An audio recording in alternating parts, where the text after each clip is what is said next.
देवीला वाटत असेल मी तिचा भक्त आहे तर ती माझ्यावर प्रसन्न होईल आणि मला पालकमंत्री पद मिळेल असं विधान मंत्री भरत गोगावले यांनी केलेलं आहे।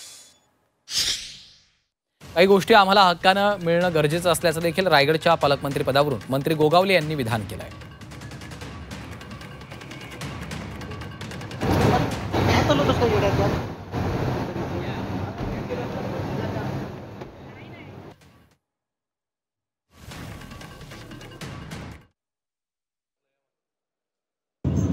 बघतो आता देवीला साकडं घालतो, कारण देवीला जर वाटत असेल मी तिचा खरा भक्त आहे तर ती मला प्रसन्न होईल, त्यात काही काळजी करायचं कारण नाही। पण तुम्हाला मगाशी एक मी सांगितलं की कुठल्याही गोष्टीला घाबरायचं नाही।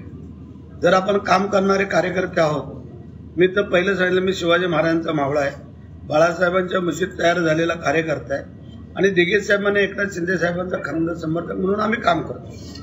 त्यामुळे पालकमंत्री किंवा ह्या ज्या काही गोष्टी आहेत त्या आम्ही त्यांना फार महत्त्व देतो अशातला भाग नाही आहे, परंतु काही कारण आहेत की जे हक्काने मिळणं गरजेचं आहे